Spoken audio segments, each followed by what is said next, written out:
Halo semua, gimana nih kabarnya? Mudah-mudahan semua dalam keadaan sehat ya.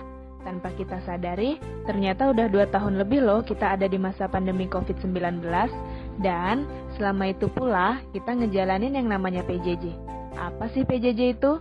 Dan apa aja ya dampaknya bagi kita sebagai seorang pelajar dan mahasiswa? Yuk, simak video ini untuk penjelasan yang lebih mendalam. Selamat menyaksikan!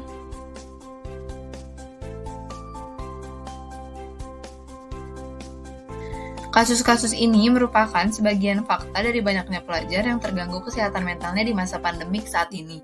Terdapat siswa yang melakukan gantung diri, yang sebelumnya mengeluhkan banyaknya tugas sekolah, lalu siswa SMA yang bunuh diri dengan mengkonsumsi racun karena depresi dengan banyaknya tugas-tugas daring dari sekolahnya, di mana korban sering mengeluh pada rekan-rekan sekolahnya atas sulitnya akses internet di kediamannya yang menyebabkan tugas-tugas daringnya menumpuk.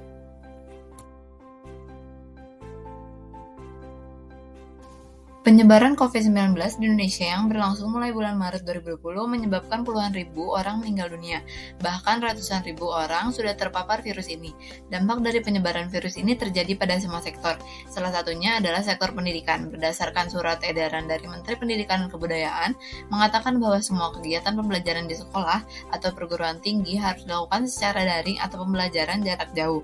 Hal ini merupakan sebagai cara untuk mencegah terjadinya perkembangan dan penyebaran COVID-19. Perubahan ini mengakibatkan para pelajar harus beradaptasi dengan metode baru, dan salah satu dampak dari hal tersebut adalah munculnya masalah kesehatan mental seperti stres dan kecemasan.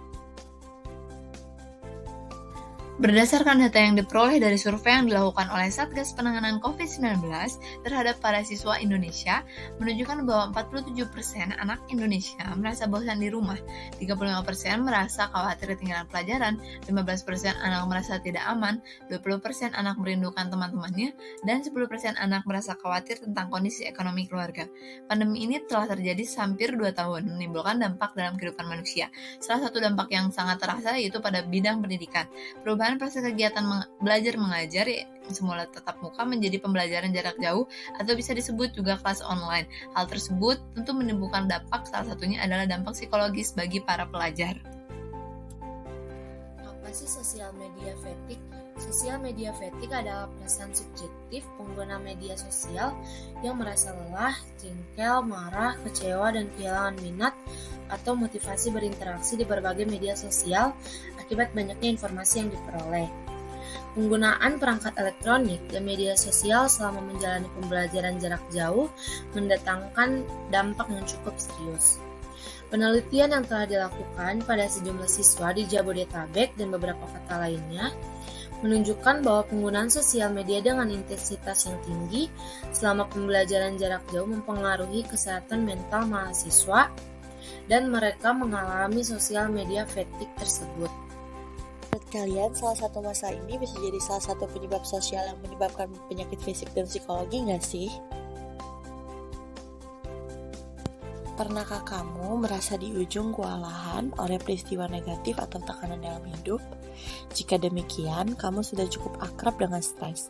Sayangnya, stres adalah bagian umum dari kehidupan modern yang hanya sedikit dari kita bisa menghindarinya.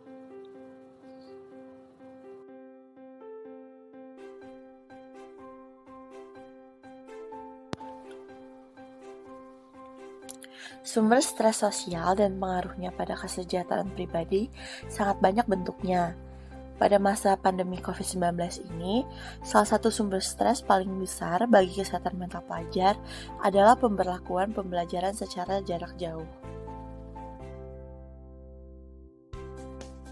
Stres adalah respon kita terhadap berbagai peristiwa yang mengganggu atau ancaman yang mengganggu fungsi fisik dan psikologis kita. Stres juga adalah bagian alami dan penting dari kehidupan. Tetapi, apabila berat dan berlangsung lama, dapat merusak kesehatan kita. Loneliness adalah emosi yang tidak menyenangkan dan keadaan kognitif yang menginginkan adanya hubungan yang dekat, namun tidak mampu untuk mencapainya. Kesepian atau loneliness adalah sumber stres sosial yang sangat umum. Perasaan negatif yang terlibat termasuk depresi, kecemasan, pesimisme tentang masa depan, menyalahkan diri sendiri, dan rasa malu. Bagi sebagian orang, Isolasi sosial adalah sebuah pilihan, tetapi banyak orang lain menjalani kehidupan isolasi dan mengalami kesepian bukan karena pilihan, tetapi karena mereka belum berhasil membentuk ikatan dengan orang lain atau karena ikatan sosial mereka telah terputus. Sebagai makhluk sosial, setiap orang memerlukan individu lain dalam kesehariannya. Keberadaan teman, keluarga, dan lingkungan sekitar sangat mempengaruhi keseharian siswa karena memiliki peran yang berarti dalam menjalani pendidikan dan kehidupan sosialnya. Adanya pembelajaran jarak jauh akibat COVID-19 yang terjadi dalam jangka waktu yang panjang akan mengganggu kondisi psikologis siswa seperti kecemasan, ketakutan, kekhawatiran yang berlebihan, serta berdampak terhadap psikosomatis lainnya. Kemudian, gimana ya cara untuk menangani stres dan loneliness? Fenomena ini banyak menimbulkan efek negatif dari stres. Tetapi, bagaimana kita memilih cara untuk menangani kesulitan dapat membuat perbedaan besar dalam hasil kehidupan kita. Hal mendasar untuk tidak merasa kesepian adalah memiliki hubungan sosial yang mungkin melibatkan kita bergabung dengan kelompok sosial.